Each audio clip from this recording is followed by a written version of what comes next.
नमस्कार स्टूडेंट्स, एक बार फिर से आप सभी का हार्दिक स्वागत है, हार्दिक अभिनंदन है आपके अपने YouTube चैनल साइकोलॉजी बाय राजकुमार सर पर। देखिए स्टूडेंट्स, हमने पिछली क्लास में बात की थी शेषावस्था के सांवेगिक विकास और मानसिक विकास की, और एक हमारा विकास रह गया था शेषावस्था का, वो रह गया था सामाजिक विकास। छोटा सा बिंदु है, अब देख लेते हैं। देखिए सबसे पहले हम बात करेंगे आज की क्लास में सामाजिक विकास किसके, शेषावस्था के। शेषावस्था के सामयिक विकास में आपको 2 या 3 बातें हैं जो महत्वपूर्ण आपको याद रखनी है, जिसमें आपको सबसे पहले क्या याद रखना है कि जो शेषावस्था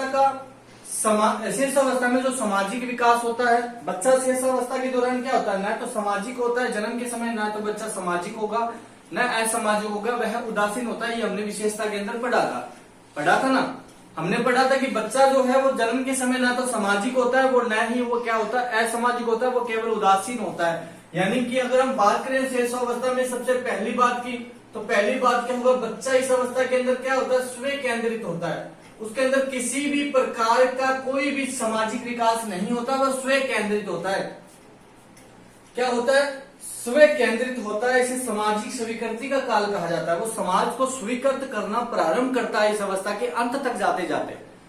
समाज के नियमों को मानने नहीं लगता है। समाज के अंदर प्रवेश करना इस अवस्था के अंत में शुरू होता है। ठीक है ना। धीरे धीरे जैसे जैसे दोस्तों को बनाना, स्कूल में प्रवेश करना, घर से बाहर निकलकर टोलियां, घर से बाहर निकलना, मोहल्ले के बच्चों के साथ में खेलना, तो उसमें सामाजिकता का धीरे धीरे क्या हो जाता है, विकास प्रारंभ हो जाता है। ठीक है ना। और इस अवस्था के अंदर हम ये कह सकते हैं कि 3 वर्ष का जो बालक है ना, 3 वर्ष का बालक वह मित्र बनाना प्रारंभ कर देता है। मित्र बनाना प्रारंभ, मित्र का मतलब ये नहीं है कि वो कहीं जा रहा है। मित्र का मतलब गली मोहल्ले में जब वो बच्चा खेलने के लिए बाहर निकलता है तो अपने दोस्त बनाना इस अवस्था के अंदर क्या कर देता है, प्रारंभ कर देता है। और 4 वर्ष का बालक जो है ना, और 4 वर्ष का बालक वह लंबे वार्तालाप प्रारंभ कर देता है। लंबे वार्तालाप, किसी भी व्यक्ति को देखकर या अपने ही परिवार वालों के साथ में या बाहर वालों के साथ, अपने दोस्तों के साथ में लंबी बातें जो है वो करने लगता है। तो सामाजिक विकास में आपको इतनी ही बातें याद रखनी है। ठीक है ना। उसके बाद अगर आज हम बात करेंगे बाल्यावस्था की, आज हम बात करेंगे बाल्यावस्था की।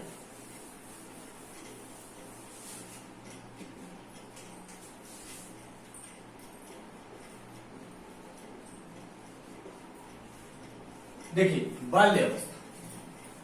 बाल्यावस्था एक ऐसी अवस्था है जिस अवस्था के अंदर बच्चा जो है समाज के अंदर प्रवेश करता है, समाज के लोगों के साथ में घुलता मिलता है, सामाजिक भावना का उसमें क्या हो जाता है, विकास प्रारंभ हो जाता है। तो इसीलिए कहा जाता है इसे समाज की अवस्था। क्या कहा जाता है इसे, समाज की अवस्था कहा जाता है। अगर मैं इसके उपनाम की बात करूं, तो इसके उपनाम की अगर मैं बात करूं तो इस अवस्था को क्या कहा जाता है, देखिए इस अवस्था को हम गेम एज भी कहते हैं। क्या कहते हैं इसे हम, गेम एज। देखिए हमने शेषावस्था को क्या कहा था, खिलौनों की आयु, और इसे क्या क्या कहा जाता है, खेलों की आयु। क्या कहा जाता है, खेलों की आयु। ये फर्क है, याद रखना। ये खिलौनों की आयु तो क्या है, शेषावस्था है, और खेलों की आयु जो है वो गेम एज क्या है, आपकी बाल्यावस्था होती है। क्या होती है, बाल्यावस्था। और इसे हम क्या कहते हैं, गैंग एज भी कहते हैं हम इसे, गैंग एज। गैंग एज का मतलब क्या होता है, टोली व समूह की आयु।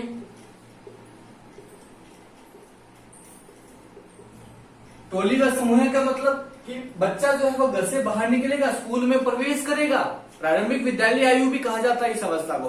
तो जब विद्यालय में जाएगा तो नए नए दोस्त मिलेंगे, ग्रुप बनाएंगे, गैंग बनेगी। ग्रुप को हम क्या कहते हैं, गैंग कहते हैं। और वो गैंग बनाएगा, काफी सारे दोस्त होंगे, उन दोस्तों के साथ में रहना पसंद करेगा, तो उसे क्या बोलते हैं हम, टोली की आयु। टोलियां बनाएगा, टोलियां बना बना कर रहेंगे। ठीक है ना। तो इसे गैंग एज कहा जाता है। ठीक है ना। और इसे क्या कहते हैं हम, समूह निर्माण की आयु, और इसे अनोखा काल कहा जाता है। समूह तो ये हो ही गया, इसे अनोखा काल भी कहते हैं। क्या कहते हैं इसे, अनोखा काल। ठीक है ना। वैचारिक क्रिया की अवस्था भी कहते हैं। ठीक है ना। तो वो आगे हम पढ़ेंगे धीरे धीरे। और इस अवस्था में एक महत्वपूर्ण बात आपको क्या याद रखनी है कि इस अवस्था में शारीरिक रूप से और मानसिक रूप से बच्चा क्या होता है, वो परिपक्वता की ओर बढ़ता है। बच्चा क्या है, परिपक्वता की ओर बढ़ेगा। यानी बाल्यावस्था के बाद हम किशोरावस्था में प्रवेश करते हैं, तो किशोरावस्था में तो हम पूरी रूप से परिपक्व हो जाते हैं। तो इस अवस्था में हम परिपक्वता की ओर बढ़ना क्या कर देते हैं, प्रारंभ कर देते हैं। इसके बाद मैं बात करूंगा कुछ विशेषताओं की। क्या करूंगा, हम कुछ विशेषताओं की बात करूंगा। तो देखिए, सबसे पहले जब हम बाल्यावस्था की विशेषता की अगर हम बात करें, तो सबसे पहली विशेषता क्या होता है, बच्चा जो है वो बहिर्मुखी व्यवहार करने लगता है। कौन सा व्यवहार, बहिर्मुखी व्यवहार। देखिए, जब हमने शेषावस्था को पढ़ा तो हमने पढ़ा था कि शेषावस्था में बालक कौन सा व्यवहार करता है, अंतर्मुखी। ठीक है ना, अंतर्मुखी मतलब अकेला रहना, एकाकीपन की भावना उसमें रहती है। ठीक है ना, परंतु बाल्यावस्था में बच्चा जो है वो अकेला रहना पसंद नहीं करता है, वो लोग बच्चों के बीच में रहना पसंद करता है, लोगों के बीच में रहना पसंद करता है। इसलिए उसको क्या कहा जाता है, बहिर्मुखता। बहिर्मुखी का मतलब वो क्या होता है, समाज में रहना, समाज के लोगों में रहना। और उसे गैंग के अंदर, गैंग एज कहा जाता है। गैंग एज का मतलब ग्रुप में रहना पसंद होता है इस अवस्था के अंदर। इसीलिए कहा जाता है कि इसी अवस्था में बच्चा जो है वो बहिर्मुखी व्यवहार का प्रदर्शन करता है। उसके बाद में इस अवस्था में क्या होता है, खेलों का महत्व होता है। खेलों का महत्व, बच्चा दिन प्रतिदिन, दिन नए दिन क्या करता है, नए नए खेल खेलता है। बच्चा जो है वो दिन प्रतिदिन क्या करता है, नए नए खेल खेलता है। और क्या होता है, इसमें उचित शारीरिक विकास व मानसिक विकास पर नियंत्रण। ठीक है ना, सॉरी, शारीरिक व उचित शारीरिक व मानसिक विकास इस अवस्था के अंदर होता है। और क्या होता है, बच्चे का संवेगों के ऊपर नियंत्रण प्रारंभ हो जाता है। संवेगों पर नियंत्रण उसका प्रारंभ हो जाता है। अब बच्चा क्या अपने संवेगों पर नियंत्रण करना सीख जाएगा। धीरे धीरे क्या है, अपने संवेगों के ऊपर नियंत्रण करना सीख जाएगा। सामाजिकता का उचित विकास भी इसी अवस्था के अंदर होता है। सामाजिकता का उचित विकास, तो आप देखते हो बाल्यावस्था के अंदर एक बालक जो है वो स्कूल में जाता है। ठीक है ना, स्कूल में जाएगा तो समाज, उसकी एक क्लास होगी, क्लास में काफी सारे बच्चे होंगे, उन बच्चों के बीच में वो रहना पसंद करेगा। तो धीरे धीरे वो क्या, उसके लिए एक समाज बन जाता है, एक सोसाइटी बन जाती है। और उस सोसाइटी के अंदर अपने जो ग्रुप के अंदर वो रहना पसंद करता है। ग्रुप में एक उसको नेता के रूप में वो अपने आप को आगे रखना चाहता है। ठीक है ना, एक नेता के रूप में अपने आप को आगे रखना चाहता है। लोगों की बातें भी सुनता है, अपने ग्रुप की बात भी सुनता है और अपनी बात वहां रखता भी है। तो इस प्रकार की उसमें सामाजिकता का क्या हो जाता है, उचित विकास हो जाता है।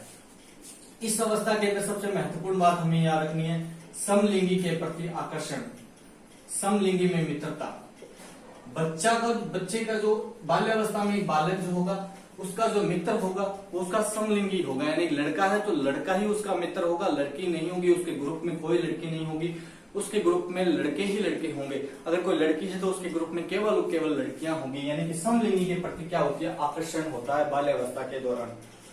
ठीक है ना, इस अवस्था में उत्तरदायित्व की भावना का विकास हो जाता है। उत्तरदायित्व की भावना का विकास, उत्तरदायित्व की भावना का विकास। बच्चा जो है अपना कर्तव्य समझने लगता है, उत्तरदायित्व समझने लगता है अपने परिवार के प्रति। ठीक है ना, तो अपने उत्तरदायित्व की भावना का विकास जो है वो इस अवस्था में हो जाता है। नैतिकता का विकास भी इस अवस्था में होता है। नैतिकता का विकास भी क्या होता है, इस अवस्था में होता है। ठीक है, शेषावस्था में किसी प्रकार की कोई नैतिकता बच्चे के अंदर नहीं होती है। वो बड़ों को भी थप्पड़ मार सकता है, छोटे को भी मार सकता है। ठीक है ना, परंतु बाल्यावस्था में नैतिकता का विकास हो जाता है। बच्चे के अंदर क्या हो जाता है, नैतिकता का विकास हो जाता है। अनुशासन में रहना बच्चा प्रारंभ कर देता है। ठीक है ना, उसके बाद में निरुद्देश्य भ्रमण। क्या है, निरुद्देश्य भ्रमण। बच्चा जो है पूरे दिन क्या करेगा, बिना काम के घूमते रहेगा। स्कूल से आया, बैग फेंका और घर से बाहर गैंग एज कहा जाता है भाई इसको। गैंग एज का मतलब गैंग में रहता है, गैंग बुलाएगी। जैसे स्कूल से आया, गैंग ने कह दिया, पहले ही बोल दिया कि भाई इतने बजे ग्राउंड में पहुंच जाना, बैट और बॉल लेके हम क्रिकेट खेलेंगे, तो क्या करेंगे, वो क्रिकेट खेलने चला जाता है। फिर वो निरुद्देश्य भ्रमण, हमने देखा होगा छोटे बच्चे गांवों के अंदर, हमने पहले हम हमारे बचपन को याद करें तो टायर लेके घूमते थे ना। तो क्या निरुद्देश्य भ्रमण, धूप नहीं लगती थी, कोई बरसात का नहीं डर था, कोई धूप का डर नहीं था, कोई आंधी का डर नहीं था, किसी प्रकार का कोई डर नहीं था। बस सारा दिन सुबह से लेकर शाम तक घूमते रहना बिना वजह। ठीक है, तो ऐसा कैसे किस अवस्था में होता है, तो बाल्यावस्था के अंतर्गत होता है निरुद्देश्य भ्रमण जो होता है। ठीक है ना। और इस अवस्था में चोरी करना, क्या करना, चोरी करना, झूठ बोलना, ये चीजें वातावरण पर निर्भर करती है। आप किस गैंग में रह रहे हो, झूठ बोलना, बच्चा जो है वो चोरी करना, ये सब चीजें क्या है इस अवस्था के अंदर प्रारंभ हो जाती है। बच्चा थोड़ी बहुत झूठ भी बोलने पर आरंभ कर देता है। ठीक है ना। और इस अवस्था में क्रिएटिविटी का विकास होता है, यानी कि सृजनात्मकता का विकास होता है। इस अवस्था में सृजनात्मकता का विकास भी होता है, क्रिएटिविटी का विकास होता है। नई नई चीजें क्रिएट करना चाहता है बच्चा, नए नए खेल बनाएगा, नए नए काम करेगा। इस अवस्था के अंदर बच्चा फ्री नहीं रहेगा बिल्कुल भी, एनी टाइम कुछ ना कुछ नया वो करता रहेगा। इसलिए इसे क्रिएटिविटी की एज भी कहते हैं। क्रिएटिविटी का क्या होता है, विकास इस अवस्था के अंतर्गत होता है। बच्चा जो है मूर्त चिंतन भी करता है इस अवस्था में। देखिए, चिंतन की अगर हम बात करें तो मूर्त चिंतन कब प्रारंभ होता है, बाल्यावस्था में। शैशवावस्था में किसी प्रकार का कोई चिंतन नहीं होता, केवल और केवल क्या होती है, गामक क्रियाएं होती है। गामक क्रियाओं का मतलब शारीरिक क्रियाओं से होता है। केवल और केवल बच्चा जो शारीरिक क्रिया ही करता है उस अवस्था के अंदर। ठीक है ना, शारीरिक और मानसिक क्रियाएं करेगा, मूर्त चिंतन किसी प्रकार का नहीं करेगा, कुछ भी नहीं सोचेगा। बच्चा सोचने के लायक ही नहीं है शैशवावस्था में। ठीक है ना। सोचना कब प्रारंभ करता है, वो बाल्यावस्था में। और बाल्यावस्था में केवल उसी चीज के बारे में सोचेगा जो उसके प्रत्यक्ष रूप में उसके सामने है। सोचेगा किस लिए, किसके बारे में, केवल उसके बारे में जो उसके सामने है। और जो सामने नहीं है उसके बारे में वो नहीं सोचेगा बिल्कुल भी। ठीक है ना। तो मूर्त चिंतन का मतलब क्या होता है, मूर्त रूप से जो उसके सामने, यानी प्रत्यक्ष रूप में उसके सामने उस चीज के बारे में वो क्या करना शुरू कर देता है, मूर्त चिंतन प्रारंभ करना शुरू कर देता है। ठीक है ना। और इसी अवस्था में क्या होता है, बच्चे के अंदर भाषा का विकास भी होता है। बच्चे के अंदर भाषा का क्या होता है, विकास होता है। बच्चा भाषा सीखता है नई नई प्रकार की। ठीक है ना। नई नई शब्दों को वो जानने लगता है। शब्दों का विकास इस अवस्था के अंदर होता है। देखते हैं मानसिक विकास जब हम पढ़ेंगे तो हम देखेंगे कितने सारे शब्द बच्चा इस अवस्था में बोलने लगता है। ठीक है ना। कितना उसको संग्रहण हो जाता है उसके बाद में शब्दों का। तो भाषा का विकास जो होता है वो बाल्यावस्था के दौरान होता है। और इस अवस्था में भाई बहन के बीच झगड़ा, यानी कि सबसे ज्यादा जो भाई बहनों का झगड़ा जो होता है वो इसी अवस्था के दौरान होता है। बाल्यावस्था के दौरान ही दो बहन भाई जो है वो आपस में लड़ेंगे, झगड़ेंगे। ठीक है, खेलेंगे, कूदेंगे, सब काम जो है वो इसी अवस्था के अंदर किया जाता है। ठीक है ना। इस अवस्था को क्या कहा जाता है, इस अवस्था को जीवन का निर्माण काल कहा जाता है। इस अवस्था को जीवन का निर्माण काल, जीवन का निर्माण काल कहते हैं। और इस अवस्था को प्रारंभिक विद्यालय आयु भी कहते हैं। प्रारंभिक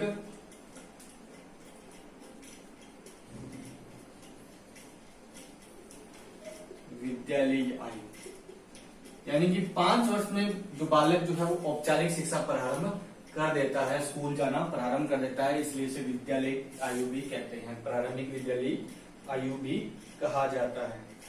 और जीवन का निर्माण काल क्यों कहते हैं, कि इसमें अनेक प्रकार की क्षमताओं का विकास होता है। क्या होता है, क्षमताओं का विकास। बच्चे के अंदर क्षमताओं का विकास होता है, उसके अंदर उसमें एनर्जी का विकास होता है। ठीक है ना। और नए कौशल बनते हैं उसके अंदर। क्या बनते हैं, नए कौशलों का विकास होता है। नए कौशल खेलने के अंदर, कूदने में, दौड़ने में, भागने में, हर प्रकार के नए नए कौशल जो है वो बच्चा इस अवस्था के अंदर प्राप्त करता है। उसके बाद में एक और याद रखना, इस अवस्था को वैचारिक अवस्था भी कहते हैं। ये याद रख लेना, वैचारिक अवस्था भी कहते हैं। विचारों की अवस्था, वैचारिक अवस्था का मतलब विचारों की, नए नए विचार इस अवस्था के अंदर जागृत होते हैं बच्चे के अंदर। उसका मस्तिष्क जो है वो सर्वाधिक रूप में काम करता है, नई नई बातें उसके दिमाग में आती रहेगी एनी टाइम, ठीक है ना। आपने देखा होगा एक बाल्यावस्था के बच्चे को, वो कभी चुप नहीं रहता, कुछ ना कुछ नए नए आपके सामने लाता रहेगा, ठीक है ना, नए नए विचार प्रकट करता रहेगा। तो वो सभी क्या है, उससे कोई बात कहोगे तो ऐसा क्यों नहीं हुआ, ऐसा हुआ तो ऐसा क्यों नहीं हुआ। तो ये सब चीजें क्या है, ये विचारों की अवस्था के कारण हो रहा है, उसके अंदर विचार आ रहे हैं उस अवस्था के अंदर, नई नई चीजों को जानना, ठीक है ना। देखिए हमने इसको पढ़ा कि इसे जीवन का अनोखा काल कहते हैं। तो जीवन का अनोखा काल किसने कहा था, कोल व ब्रूस ने कहा था। इसे याद रखना ही, कोल व ब्रूस ने इसे जीवन का अनोखा काल कहा, जीवन का अनोखा काल, क्योंकि ये ही एक क्या होता है, एक ऐसा काल होता है जिसके अंदर सेंसिटिव एज होती है, एक तरह से बाल्यावस्था, ठीक है ना, सेंसिटिव एज होती है, जीवन का अनोखा काल होता है। और एक व्यक्ति और हुए जिन्होंने इसे क्या कहा था, किलपैट्रिक, क्या थे, किलपैट्रिक, एक मनोवैज्ञानिक हुए, एक विद्वान हुए जिनका नाम था क्या, किलपैट्रिक, ठीक है। किलपैट्रिक ने सामाजिक प्रतिद्वंदता का काल कहा, ठीक है ना, सामाजिक प्रतिद्वंदता का की अवस्था इस अवस्था में कहा, क्योंकि ये जो अवस्था होती है ये क्या करती है, प्रतियोगिता का निर्माण भी करती है, क्या करती है, प्रतियोगिता का निर्माण भी करती है और प्रतिस्पर्धा का निर्माण भी ये अवस्था करती है। यानी कि जब ये ग्रुप में जाएगा, स्कूल में जाएगा, कक्षा के अंदर जाएगा, तो वहां पर अनेक सारे बच्चों के बीच में जब ये रहेगा, उस सोसाइटी में जब ये रहेगा, तो सोसाइटी के अंदर, क्लास के अंदर किसी एक टीचर ने किसी एक बच्चे को शाबाशी दी, उसे चॉकलेट दी, तो इससे भी ये रहेगा कि यार ये मेरे से आगे कैसे निकल रहा है, इसको चॉकलेट कैसे मिली, मुझे भी तो मिलनी चाहिए। तो अगले दिन वो भी बेस्ट करने की कोशिश करेगा, यानी कि उसकी वजह से उसमें प्रतिस्पर्धा पैदा हो रही है, कंपटीशन जो है वो इस अवस्था के अंदर उसके अंदर पैदा होता है, ठीक है ना। तो ये थी उसकी विशेषताएं, किसकी, बाल्यावस्था की विशेषताएं, ठीक है ना, बाल्यावस्था की विशेषताएं। तो इसके बाद हम बात करेंगे थोड़े से शारीरिक विकास की, इस अवस्था के अंदर शारीरिक विकास की अगर हम बात करें, ये तो थी विशेषताएं बाल्यावस्था की, जिसमें हमने उपनाम पढ़ लिए, उसकी विशेषताएं पढ़ ली। अब हम बात करेंगे शारीरिक विकास की, किसकी हम बात करेंगे, शारीरिक विकास की। देखिए शारीरिक विकास की हम बात करें तो आपको इसमें ये याद रखना है कि बाल्यावस्था में तुलनात्मक रूप से बालक की लंबाई कम व उसका भार तेजी से बढ़ता है। क्या है, बालक की लंबाई तो कम बढ़ती है और इसकी लंबाई क्या होती है, कम बढ़ती है, और जो भार है वो बढ़ता है ज्यादा। भार क्या है, वो तेजी से बढ़ता है इस अवस्था के अंदर। ये आपको महत्वपूर्ण बात एक याद रखनी है। बाल्यावस्था की जब समाप्ति होती है ना, तो बाल्यावस्था की समाप्ति तक जो वजन हो जाता है ना, कितना हो जाता है बाल्यावस्था की समाप्ति के, 85 पाउंड, कितना हो जाता है, 85 पाउंड हो जाता है। तथा ऊंचाई जो है ना वो कितनी हो जाती है, ऊंचाई कितनी हो जाती है इसमें, ऊंचाई कितनी हो जाती है, ऊंचाई हो जाती है इसमें 56 इंच तक, कितनी हो जाती है, 56 इंच तक ऊंचाई हो जाती है बाल्यावस्था की समाप्ति पर, ठीक है ना। इस अवस्था में बालक जो होते हैं वो क्या होते हैं, पतले होते हैं। क्या होते हैं, बालक इस अवस्था में पतले होते हैं, ठीक है ना। बालक में मोटापा नहीं आएगा, नजर आएगा आपको, पतले नजर आएंगे बालक इस अवस्था में, ठीक है ना, क्योंकि उसमें हड्डियों का विकास हो रहा है। और इस अवस्था में स्थायी दांत आने प्रारंभ हो जाते हैं, बच्चे के अंदर स्थायी दांत जो है वो आ जाते हैं,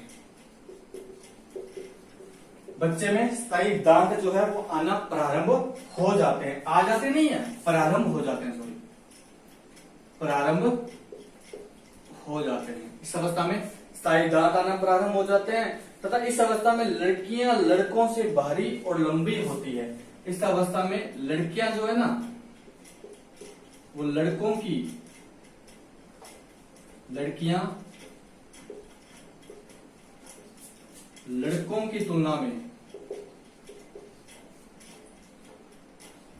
तुलना में भारी व लंबी होती है। क्या होती है, लंबी होती है। शेष अवस्था में हमने पढ़ा कि लड़के लंबे होते हैं, भारी होते हैं, ठीक है ना, वजन भी उनका ज्यादा होता है, लंबाई भी उनकी ज्यादा होती है। परंतु उस बाल्यावस्था में उल्टा हो जाता है, लड़कियां जो है वो इसमें बाहर में और उसकी ऊंचाई में आगे बढ़ जाती है, परंतु किशोरावस्था में फिर वह विपरीत स्थितियां आ जाती है। ठीक है ना। तो ये थी इसकी शारीरिक विशेषता। अगली क्लास, तो आज की क्लास में हमने पढ़ा दो चीजों को। सबसे पहले हमारा छोटा सा टॉपिक एक रहा हुआ था इसका शिशुअवस्था का सामाजिक विकास, वो हमने पढ़ा। उसके बाद हमने बाल्यावस्था की विशेषताओं को पढ़ा, इसके उपनाम को पढ़ा। ठीक है ना। फिर उसके बाद में हमने पढ़ा इसकी शारीरिक विशेषताओं को, शारीरिक विकास को पढ़ा कि इसके अंदर लंबाई जो है वो कम होती है, भार तेजी से बढ़ता है। ठीक है ना। और जो लंबाई भार जो होता है वो 85 पौंड तक चला जाता है। कब? इस अवस्था के अंत तक, इस अवस्था की समाप्ति तक। और जो ऊंचाई है वो 56 इंच तक हो जाती है। और इसमें बच्चे जो है वो पतले होते हैं। स्थायी दांत जो है वो आना प्रारंभ हो जाते हैं। अस्थायी दांतों की जगह कौन ले लेता है? अब स्थायी दांत ले लेते हैं। लड़कियां जो है वो लड़कों की अपेक्षा में भारी व लंबी होती है। शैशवावस्था में इसका उल्टा था, लड़के लड़कियों की तुलना में भारी और लंबे होते थे। ठीक है ना। तो आज की क्लास में इतना ही। मिलते हैं अगली क्लास में एक नए टॉपिक के साथ में, एक नए बिंदु के साथ में। तब तक के लिए जय हिंद, जय भारत।